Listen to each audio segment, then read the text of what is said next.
우리들을 사랑하사 하나님의 능력의 말씀, 진리의 말씀, 권세의 말씀을 전할 수 있도록 은혜 주심에 감사합니다. 오늘도 말씀을 듣는 대로 영의 샘을 공급받게 하여 주옵시고 삶의 소망을 얻게 하여 주시며 모든 문제가 해결받게 하여 주옵소서. 오늘 모든 것을 주님 앞에 의탁하며 우리를 권하신 예수 그리스도의 이름으로 기도드립니다. 아멘. 우리 옆에 분과 이렇게 인사했으면 좋겠습니다. 주님만이 우리의 문제를 해결하십니다. 뭐 하십니까? 저마다 사람들은 비전과 꿈을 이루기 위해서 자신의 능력을 다 발휘하여 삶을 살아갑니다. 이처럼 사람들은 자신의 인생을 위해서 목표를 삼고 전념을 다하여 그렇게 살아가는데, 그런데 이와 같은 이 삶이 꼭 좋은 것만은 아니다라는 것을 한 인물을 통해서 좀 보게 됩니다. 여러분 잘 아시는 분이라 볼 수가 있는데, 고인 되시는 황정순이라는 영화 배우, 전혀 모르시는 얼굴로 저를 쳐다보시는데 한번 좀 띄워주시죠. 네, 전원일기에 나오는 할머니의 역할. 근데 이분이 당시 드라마만 드라마, 영화만 영화 안 나온 곳이 없어요. 영화 배우로서에 대한 어떻게 보면 소망이 항상 크셨던 분이 이 황정순이라는 분이에요. 이분이 나름대로 이 영화계에서 열심히 일을 해가지고 모은 재산이 얼마만큼이냐? 바로 100억입니다.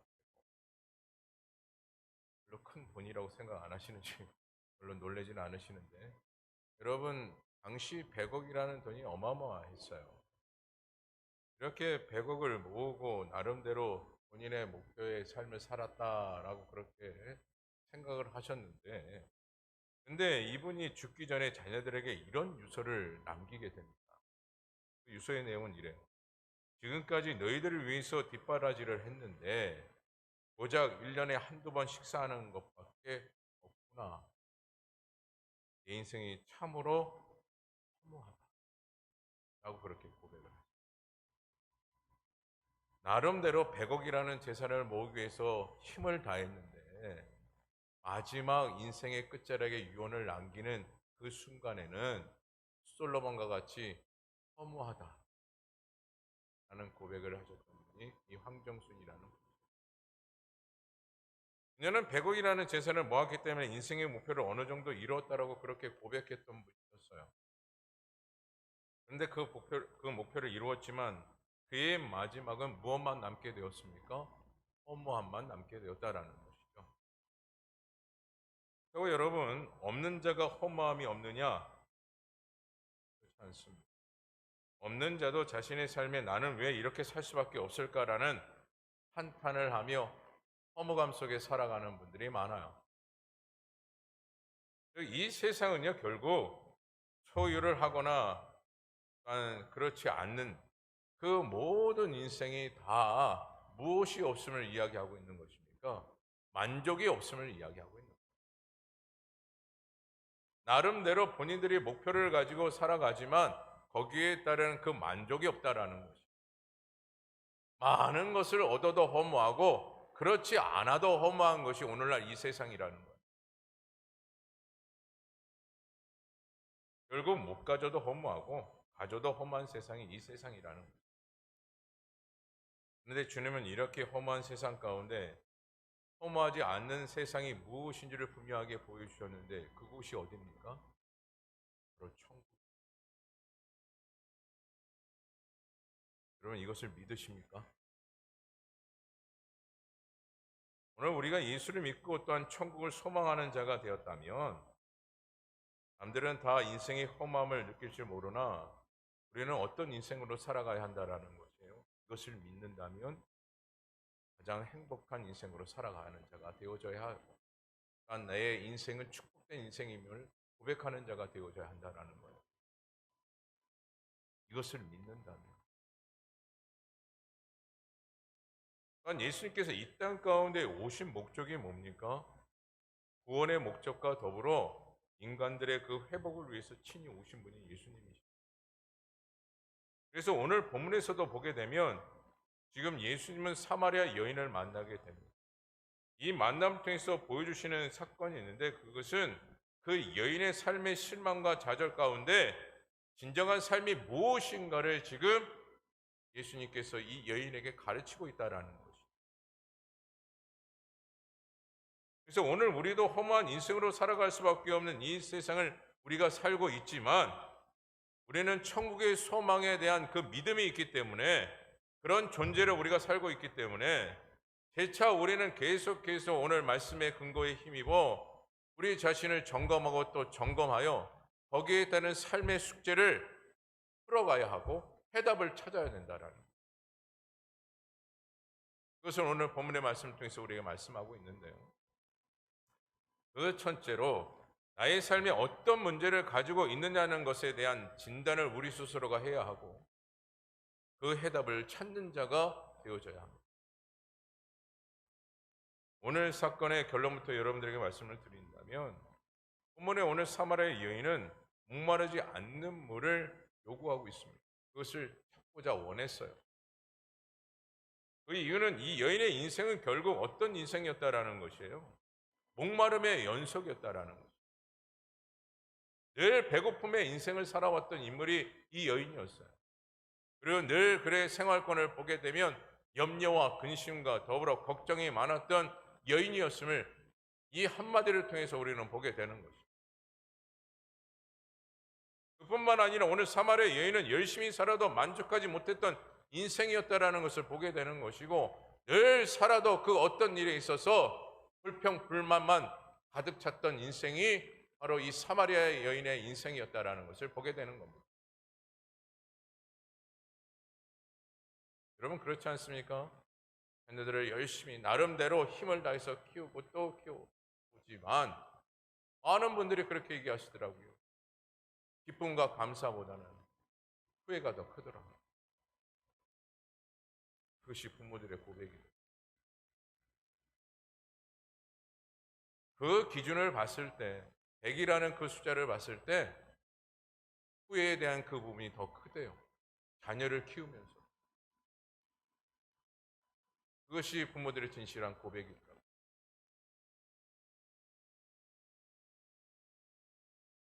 이와 같이 오늘날 우리의 인생을 살아가는 그 모든 과정에서는요. 기쁨보다는 오히려 실망과 어려움이 더 큽니다. 그리고 허무감이 더 커요. 그것이 오늘날 이 세상입니다.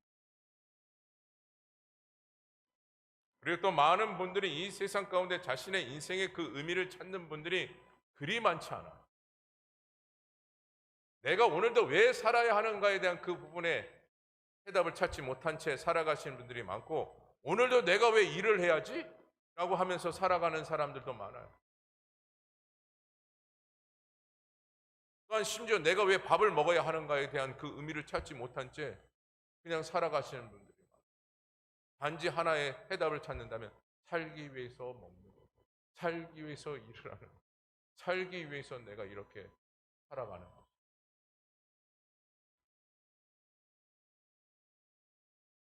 이것이 많은 분들의 삶의 의미예요. 너무 의미 없지 않습니까? 그렇게 살아가는 인생 너무나도 험하지 않습니까? 그것을 주님께서 아시기에 친히 예수 그리스도를 이 땅 가운데 보내주시고 험한 인생으로 살아가는 것이 아니라 하나님의 자녀로서 가치 있는 인생을 살아라 라는 그런 마음에 주님께서 특별히 예수 그리스도를 이 땅 가운데 보내주셨다라는 것이에요. 그래서 우리가 예수를 믿는 것이 결코 헛된 인생이 아니요 예수를 믿음을 통해서 우리의 인생이 가치 있는 인생이라는 것을 여러분 깨달으셔야 됩니다.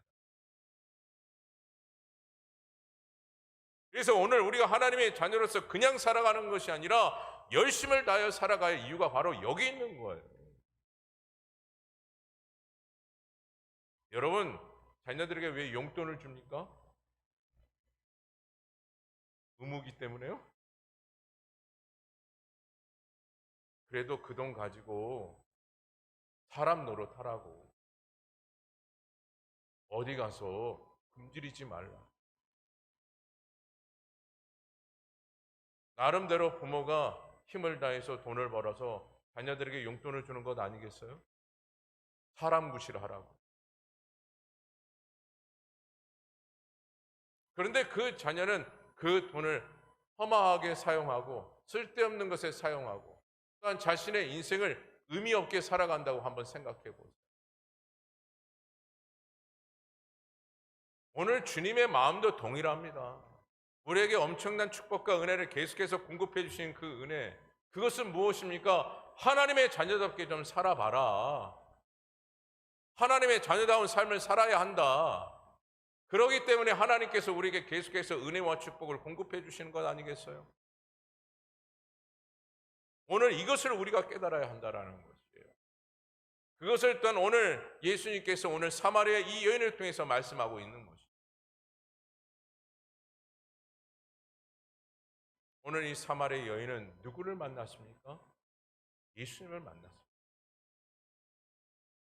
그리고 예수님께서는 이 여인에게 말씀하기를 이런 말씀을 하셨어요.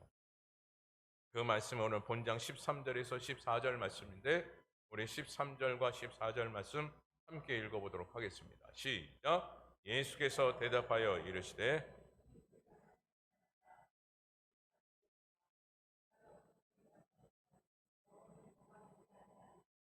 내가 주는 물은 그 속에서 영생하도록 솟아나는 샘물이 되리라.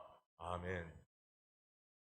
이 말을 들은 오늘 사마리아 여인은 새로운 지식과 함께 어떤 눈을 뜨게 된 겁니까? 새로운 눈, 영적인 눈을 뜨게 된 것이죠. 그래서 사마리아 여인이 고백했던 그 메시지가 뭐냐? 오늘 본문 15절 말씀입니다. 우리 15절 말씀도 함께 읽어보도록 하겠습니다. 15절입니다. 시작. 여자가 이르되 주여 그런 물을 내게 주사 목마르지 않고 또 여기 물을 기르러 오지 않게 하옵소서. 아멘. 그런데 문제는 예수님이 말씀하시는 이 물과 여인이 지금 인식하고 있는 물은 완전히 달랐다라는 거예요. 오늘도 우리가 예수를 믿는다라고 하면 가장 먼저 무엇을 기대합니까? 은혜와 축복.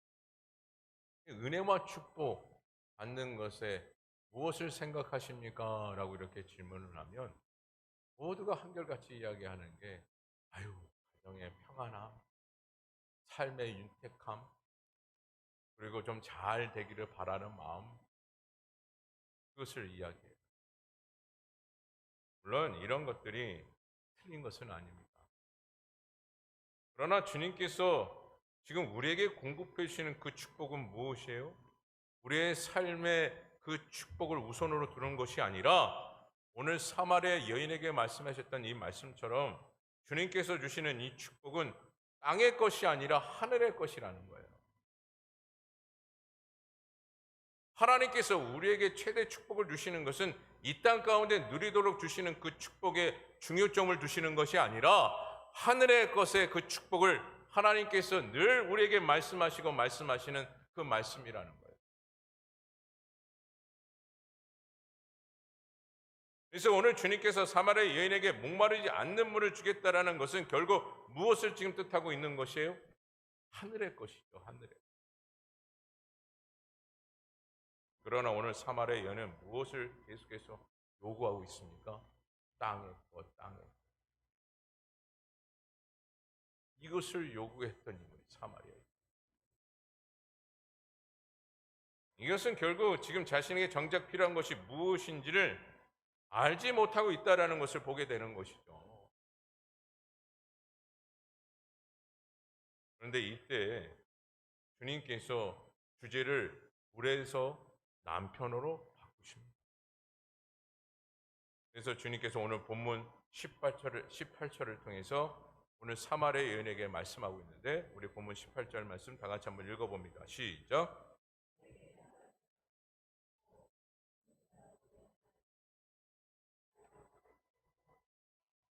아멘. 이렇게 주님께서 말씀하신 것은 이 여인에게 있어서 삶은 아무런 의미가 없었고 허무하다는 것을 단적으로 보여주고 있는 말씀이죠. 이 여인은 남편이 인생의 전부였다라는 거예요. 그것을 누가 하신 거예요? 예수님이 하신 거예요. 그래서 자신의 인생이 남편을, 즉 어떤 남자를 만나면 나의 인생이 바뀔 것이다, 이것을 기대하며 살아왔던 여인이 이 사마리아 여인. 요즘 젊은이들이 가끔 그런 얘기 할 때가 있어요. 사람만 잘 만나면 인생이 바뀐다. 그래서 제가 청년들에게 바로 그런 얘기를 할 때가 있어요. 너를 통해서 한 사람을 변화시켰습니다.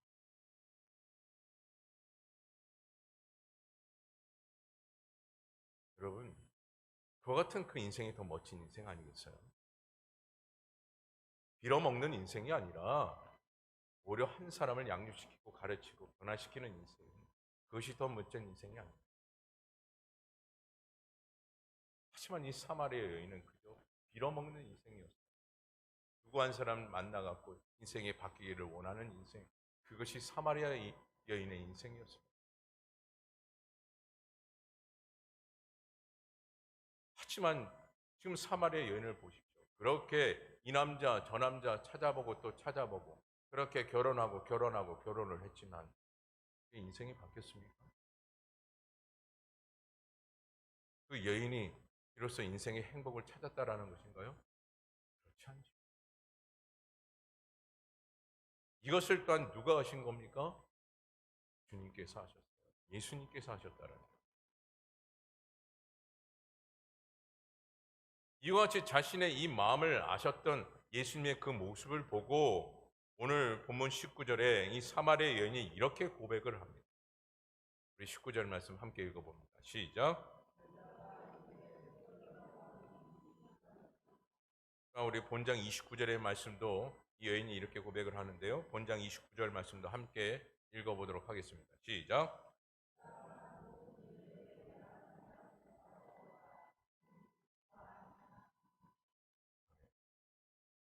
사마리아 여인은 지금까지 자신이 기대하고 추구한 바를 이루지 못하는 인생이 되고 말았다라는 것을 보게 되는 것이죠.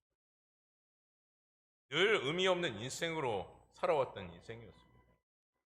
그런데 중요한 것은 이와 같은 인생, 자신의 이와 같은 이 마음을 지금 누가 알아주고 있어요? 예수님께서 알아주고 계시다라는 거예요. 이와 같이 주님께서 아셨고 또한 뿐만 아니라 어떻게 살아야 삶의 의미가 있는지를 오늘 이 여인에게 알려주고 계시죠. 그러나 우리도 그렇습니다. 주님은 우리의 모든 아픔과 괴로움, 또한 삶을 통해서 여러 가지 갖가지 모든 문제를 통해서 나타난 그 일들 다 알고 계시다라. 그리고 주님께서 오늘 사마리아 여인을 통해서 고백하게 하셨던 것처럼 오늘도 주님께서 우리의 모든 것을 다 알고 계시고 그 모든 것을 다 고백하도록 만드시는 분이 하나님이라는 거예요. 여러분 한번 믿음 생활을 한번 다시 한번 되돌아보십시오. 참으로도 신비스럽게 하나님께서 나의 모든 마음을 아시고 결국 그것을 다 드러내시는 분이 누구십니까? 하나님이십니다. 주님께서 그렇게 하시는 분이죠. 그리고 더 중요한 것은 드러내게 하신 이후에 하나님께서 어떻게 하십니까? 반드시 그 문제를 해결케 하십니다.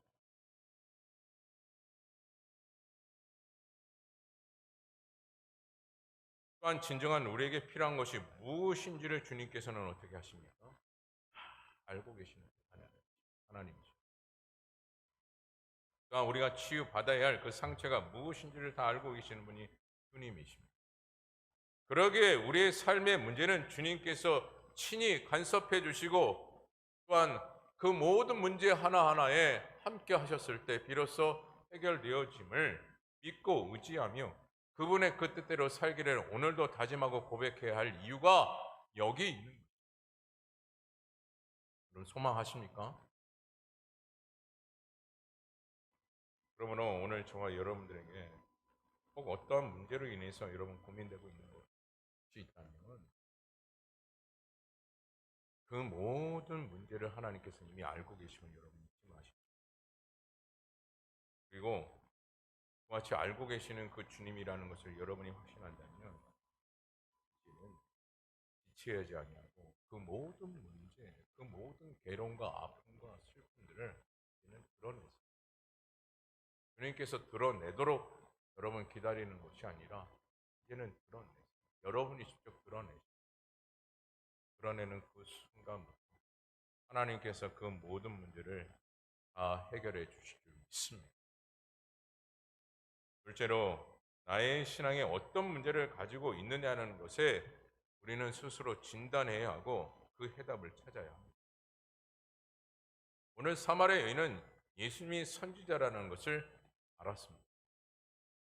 그래서 자신이 궁금해했던 신앙의 문제를 가지고 예수님에게 하나하나 질문을 하게 되었던 것입니다. 그 중에서 그 문제가 어떤 문제였느냐? 바로 예배의 문제였음을 오늘 말씀을 통해서 보게 되지 않습니까? 그런데 정확하게 이야기한다면 그냥 예배의 문제가 아니라 예배 드리는 장소가 문제였어요. 예로부터 예배 장소가 왜 중요했냐면 지금 이방 사람들이 드렸던 그 예배의 장소는 그림신산이었어요. 그렇게 예배를 드렸는데 근데 중요한 것은 유대인들은 항상 어디를 장소를 두고 예배를 드려야 올바른 예배라 이야기했느냐? 바로 예루살렘이었어요. 예루살렘에 드려야 그 예배가 옳다라고 주장했던 인물들이 유대인들이었어요. 그래서 지금 이방 여인이었던 이 사마리아 여인의 입장에서는 그 예배의 장소에 대한 그 부분이 중요했고 거기에 따르는 그 문제를 해결받고자 원했다라는 것이에요. 그러나 중요한 것은 지금 예배의 장소에 따라 무엇이 틀려지게 됩니까? 정통성이 틀려지게 되죠. 만약 예수님께서 그림산에서 예배를 드리는 것이 옳다라고 하면 그동안 사마리아 사람들이 받았던 그 이방인 취급받았던 그 모든 서러움, 그 서러움을 한 방에 다 날려버리게 되는 겁니다. 그렇기 때문에 지금 사마리아 여인의 입장에서는 그 문제를 해결받고자 원했다라는 거예요. 즉 사마리아 여인은 예수님 꼭 예배를 이 예루살렘 이 지역에서 드리지 않아도 되죠?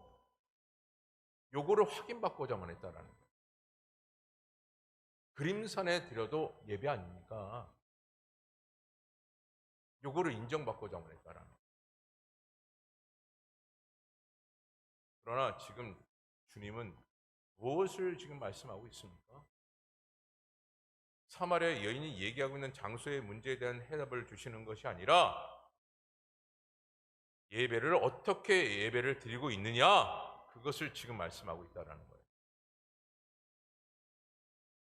장소가 문제가 아니라 지금 예배를 어떻게 드리고 있느냐 거기에 따른 그 해답을 오늘 예수님께서 말씀하고 있는 것이죠.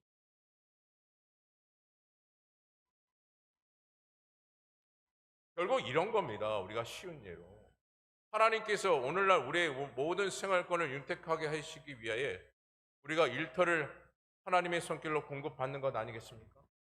그리고 거기에 따른 그 소득을 우리가 얻었어요.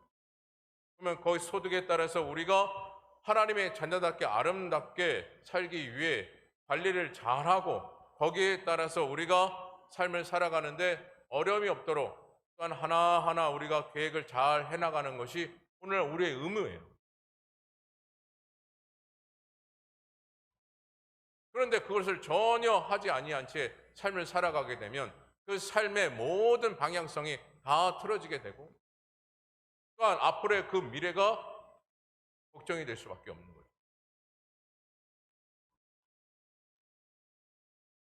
이처럼 오늘 하나님께서 예배를 드리게 하시는 그 목적과 그 이유 거기에 따른 담겨진 모든 계획이 분명히 심어져 있어요. 그런데 그것을 다 망각한 채 내 멋대로 내가 원하는 대로 또한 중요성을 내가 먼저 정하고 예배를 드리는 예배자의 모습이 되어진다면 그 예배가 예배다워질 수 있을까요? 또한 여러분 말씀을 통해서 예배는 오늘날 우리의 신앙생활 더불어 또한 앞으로의 우리의 나날의 미래가 그려진다라고 말씀하셨어요. 그러기에 오늘 사마리아 여인을 통해서 오늘 예수님께서 말씀하시는 바가 뭡니까? 예배의 장소가 중요한 것이 아니라 예배를 지금 어떻게 드리느냐가 더 중요한 것이다.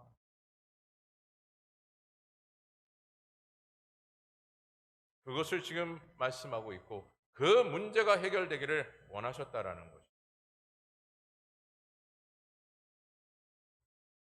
근데 오늘 사마리아 여인은 그것을 알지 못하였습니다.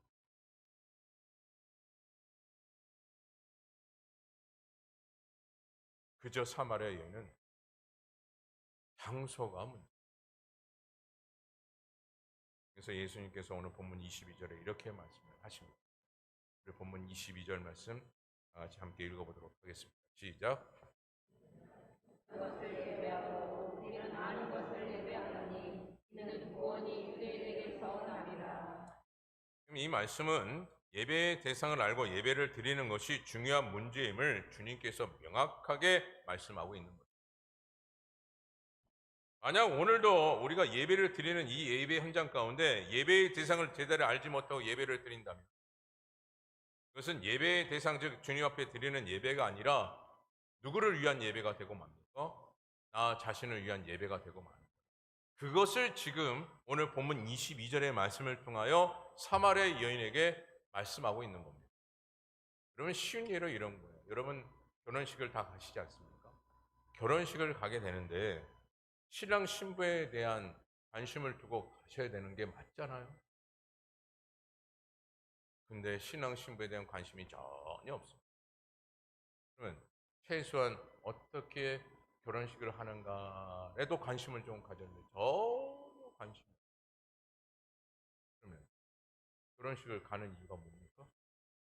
밥 먹으러 가는 거예요. 밥 먹. 오늘도 뷔페일까? 갈비탕일까? 여러분 신랑 신부의 입장에서 얼마나 기가 막힌 일이겠어요. 오늘도 우리가 예배를 드리는데 갈비탕일까? 뷔페일까? 이것에만 집중되어져 있는 예배가 되면 그 예배가 예배겠습니다. 하나님께서 그 예배를 받으십니다. 또한 장소의 문제를 또한 언급하기 때문에 이 문제를 또한 오늘 말씀을 통해 여러분들에게 전하고자 하는데 코로나로 인해서 성전에서 예배드리지 못한 때가 분명히 있었습니다. 그래서 영상 예배를 드리는 것 그것이 암시적으로 합법화되는 예배처럼 그렇게 여기게 되고 말았어요. 당시 그것은 질병을 통해서 어쩔 수 없는 그 상황 가운데 영상 예배를 드리는 그 상황이 되었는데 근데 그것을 가지고 이제는 뭐라고 이야기합니까? 영상 예배 드리면 돼, 영상 예배. 영상 예배 드리면 예배야. 그런데 중요한 것은요. 저도 코로나를 걸려서 예배를 드려봤지만 그 예배가 장소에서 예배를 드리는 것과 집에서 영상을 보면서 예배를 드리는 그 예배의 마음은 틀리더라고요.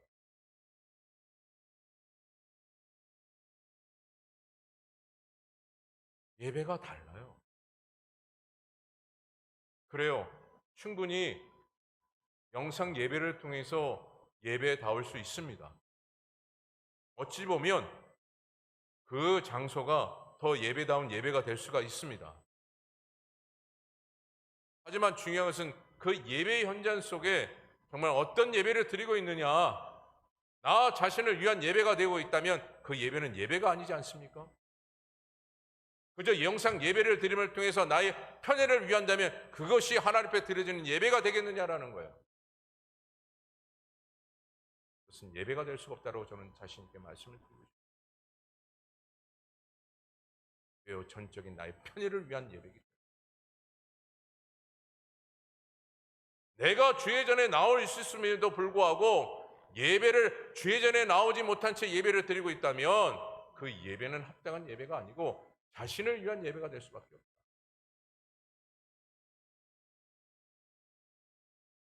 하지만 오늘 저와 여러분들은 오늘 명확하게 주님께서 사마리아의 여인을 통해서 예배가 어떤 예배인가를 명확하게 말씀하신 이 말씀을 여러분들이 헤아렸기에 이제는 여러분 자신을 위한 예배가 아니라 오직 하나님을 위한 예배가 되어지기를 간절히 소망합니다. 거기에 따른 또한 분명한 해답을 주신 말씀이 또한 있는데 그 말씀이 오늘 본문 24절의 말씀이죠. 우리가 어떤 예배가 되어져야 하는가, 우리가 드리는 예배는 어떤 예배가 되어야 하는가를 분명하게 말씀하고 있는 말씀이 본문 24절의 말씀이에요. 우리 24절 말씀 함께 읽어봅니다. 시작.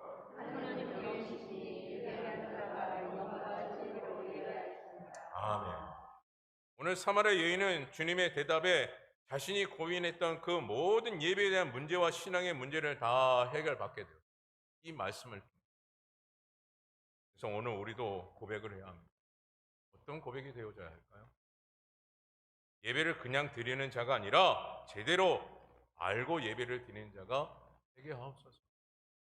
뿐만 아니라 제대로 예배를 드리는 자가 되어 하나님의 영광만 드러나기를 원하나이다.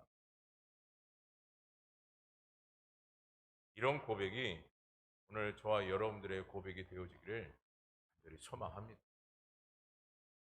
오직 성령의 인도하심을 드리는 예배요, 오직 성령의 역사하시는 예배가 함께 되어지기를 간절히 바라면서 여러분 예배를 드리는 자가 되어져야 하고, 특별히 여러분 감동이 되어지는 예배가 되어져야 돼요.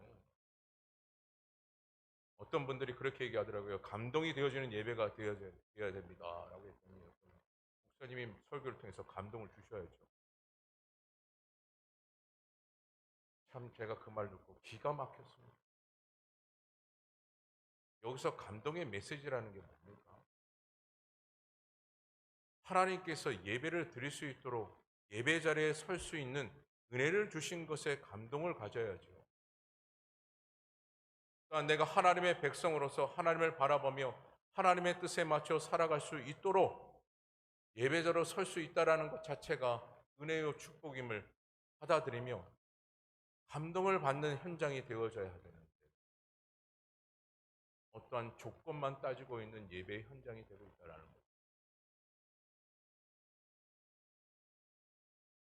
누구를 봤더니 감동이 안 됩니다. 뭘 봤더니 감동이 안 됩니다. 예배의 장소 왔더니 감동이 안 됩니다. 이런 허튼 소리만 하고 있는 그런 모습이 되어진다면 그 예배가 예배가 되겠습니까? 작은 골방일지라도, 아니 두세 사람 모인 곳에 하나님께서는 함께 하신다라고 말씀하셨는데 그렇게 우리에게 한없는 은혜와 축복을 누리시기 위하여, 우리에게 주시기 위하여 그렇게 말씀하신 그 주님의 의도는 다 망각한 채 그저 환경의 조건과 들리는 소리에만 집중되어져 있는 우리의 모습이 되어진다면 하나님께서 그것을 기뻐하시겠느냐라는. 그리고 여러분 분명히 우리가 알아야 될 것은요, 오늘 예배 이 문제, 우리의 신앙의 문제가 해결되지 않으면 우리의 인생의 끝자락은 반드시 허무한 인생으로 결과를 맺고 만다라는 거예요. 심지어 이와 같은 인생은요 이렇게 이야기합니다. 내가 왜 예수를 지금까지 믿어야 했는가? 결국 끝자락에 그렇게 이야기합니다. 내가 계속해서 예수를 믿어야 하는가? 라고 이렇게 이야기합니다. 심지어 이렇게까지 이야기를 해요. 내가 언제까지 예수를 믿어야 하는가라는 그 질문에 스스로가 해답을 찾지 못한 채 그렇게 허무한 인생으로 살아가고 만다라는 거예요.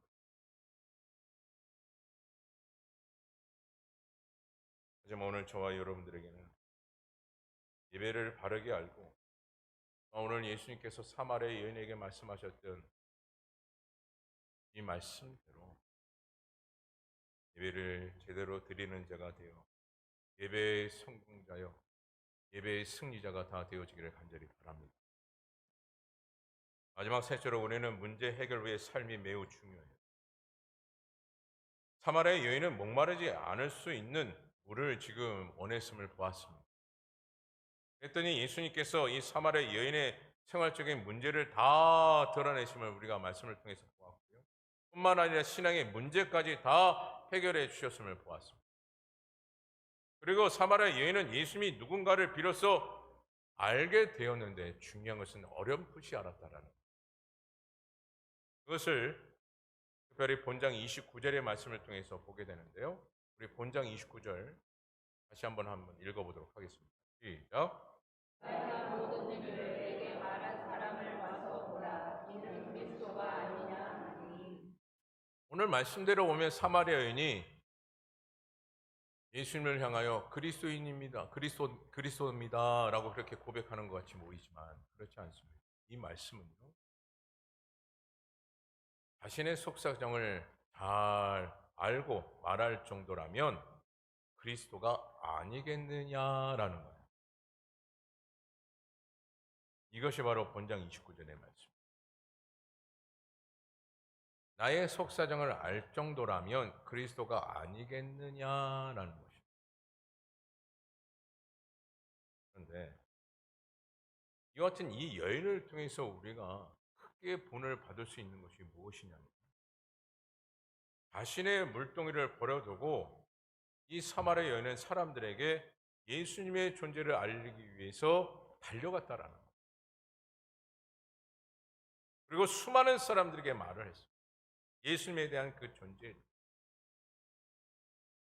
그래서 많은 사람들이 이 여인의 말을 통해서 예수님에게 달려왔고요. 또한 수많은 사람들이 예수님을 믿게 되는 놀라운 결과가 이루어지게 되었습니다. 그런데 중요한 것은 예수님과 함께 했던 그 제자들은 어떻습니까? 이방인에 대한 그 편견 때문에 전혀 움직이지 않았어요. 전혀 움직이지 않았어요. 이 말씀에서 우리가 알 수 있는 것이 무엇이겠습니까? 주님에 대한 그 의도를 우리가 또한 이 제자들의 이 모습을 통해서 우리가 보게 되고 사마리아 여인을 통해서 보게 되는데 그것은 무엇이겠습니까?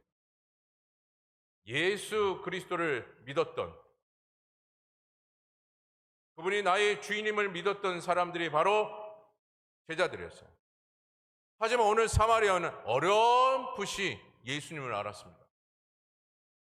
그런데 중요한 것은 사마리아 여인은 예수님의 존재를 알리기 위해서 달려갔다라는 것이고 오늘 예수를 믿는다라고 했던 그 제자들은 그 자리에서 아무것도 하지 않았다는 거예요.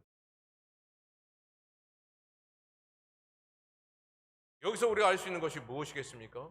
믿음이 크냐 적느냐가 중요한 것이 아니라 복음을 증거하느냐 그렇지 않느냐가 중요하다는 것을 오늘 보여주고 있는 거예요. 지금 믿음이 있지만 복음의 사명을 감당하느냐 그렇지 않느냐가 중요하다는 것을 지금 말씀하고 있는 것입니다. 이것을 오늘 주님께서 우리에게 강하게 말씀하시는 말씀의 의도로 여러분들에게 말씀을 드린다면 제자들의 믿음을 보면서 복음을 전하지 못하는 너희들의 믿음이 무엇이냐라는 것입니다. 또한 복음을 전하지 않는다면 무엇 때문에 예수를 믿느냐라는 것이 오늘 주님의 질문이에요.